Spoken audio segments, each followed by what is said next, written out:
If I give you a list of numbers like 98305, the computation of the average is very simple.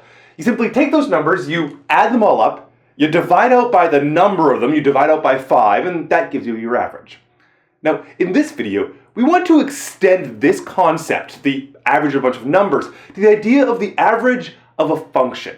And to begin that journey, what I'm going to do is show how to interpret this geometrically. What I mean by that is, I'm going to take a graph, and what I've done on this graph is I've put in a list of points where the y values of those points are just the numbers that we began with, the 98305, and that the x values are evenly spaced a distance of 1. And then when I've got these points, I can do a sort of right rectangle thing where I come along and I put a rectangle that goes from the x-axis all the way up to the points. And because the width of all of these little rectangles is just this value of 1, what it means is that the area of a rectangle, which is base times height, a base of 1 and a height, whatever the value of that point was. So in other words, if I take the sum of the areas of all of these rectangles, I get precisely the average value that we began with. And in my formalism, I write it with my sigma notation, my sum from 1 up to 5, as I have 5 rectangles, and I call it the rectangle sub I to denote the ith rectangle. So this has been one way to interpret the average of a list of numbers in this sort of geometric way. But now let me turn to a function. So let's imagine that instead of a list of numbers, I have a function which is sort of a continuum of a bunch of different numbers. How could I define and compute the average of something like that? Well, one thing I could do is I could approximate this with just a bunch of points. So for instance, let me just put these points on this particular graph, and the y values of those points are the same 98305 we've seen before. Indeed, I can put the right rectangles here. So this is almost the same thing, but the only real difference here is that the y value of my points I'm now thinking of as being f of whatever the x values are, f of x1, f of x2, and so on. Now, the choice of 5 points was just completely arbitrary. Could I not do a better approximation if I add 10 points? So let's do that. If I add 10 different points on, I have a right rectangle sort of approximation there. And indeed, I can be better again by going to 20 different rectangles. Now, there's a crucial thing to pay attention to here, which is the width of these rectangles. They're no longer 1 like they were at the beginning. Now I've got a little delta x, and indeed, my delta x in generally is b minus a divided out by n, so in this case, 5 divided by 20, as I've taken a width of 5 and divided it into 20 different subintervals. Okay, so now let's think about what the average value should be. The average of a list of points, of these f of x1 down to f of x20, well, you take the sum of all the values, and then you divide out by the 20. In general, you divide out by n. So my general formula for the average is going to be the sum from 1 up to n, where n is my number of subdivisions, the f of xi, and then I have to multiply by that 1 over n. That's dividing out by the number I have. But this 1 over n here, this looks familiar to us, that we have a 1 over n in my delta x formula. Indeed, I can replace the 1 over n with simply delta x divided by b minus a.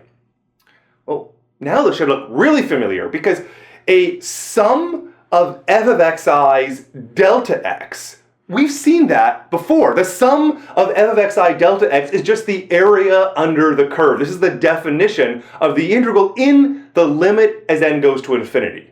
So if I just do a finite approximation, this is approximately going to be the integral from a up to b of f of x dx, but I have to divide out by the b minus a. So there it is. There is my average value formula for a curve. It is going to be 1 over b minus a times the integral under the curve from a to b of f of x dx. All right, so let's interpret this a couple different ways, then we're going to do a concrete example. I'm going to go and first of all draw my function, and what I've given here is a horizontal line, and that horizontal line has the height of whatever f average is. So I figured out this f average, I've gone and computed it, it's some number, and I'm going to go and just draw it on my graph. Now, what this gives me is a rectangle. The height of it is f average by construction, and the width of it is the b minus a. In this case, just 5.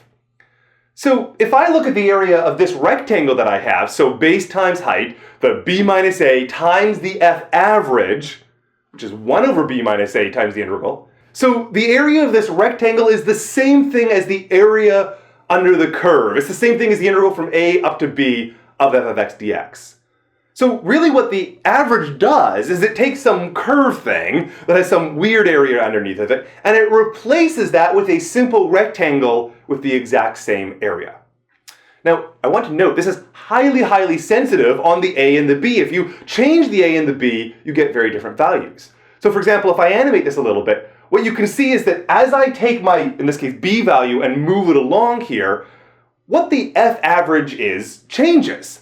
So you can't just say you have a function, you have to have a function on a particular interval to compute out whatever its average value is. One more interpretation for you. I've got the same f average horizontal line, but now I have shaded in the difference between the function and its average. And sometimes you get a region which is going to be above the f average line and sometimes below. Now, in my general formula, the f average is 1 over b minus a, the integral from a to b of f of x dx, my basic average value formula. I'm going to take that f av and I'm going to move it into the integral sign like this.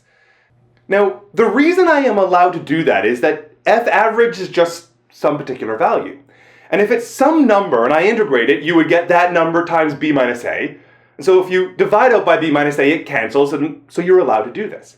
But what this formula tells me is that effectively the integral of this difference, the parts I've shaded, has to be 0. So that means the positive contributions have to add up to being equal to the negative contributions. Or the way I can interpret it is that this one region at the top here that's above f average, its area has to be the same thing as the area of all the stuff beneath it. So the f average sort of cuts this exactly in two. You have some portions of area which are above it and some portions that are beneath it, and it has to add up to exactly 0. So the region above and the regions below are precisely the same area.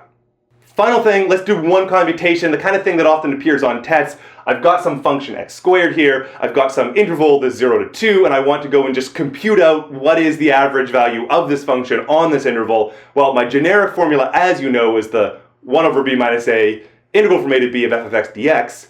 The a and the b are the 0 and the 2, so I plug those in. And I plug in the x squared for my function, so that just leaves me with this. And then if I actually want to go and compute out what this is going to be, well, the integral of x squared is x cubed over 3, so I can plug in the values of 2 and 0, and I get 4/3. So what we've been able to do in this video is to define the average value of a function on an interval. We've been able to compute it out in specific examples, and we've been able to see what that means geometrically.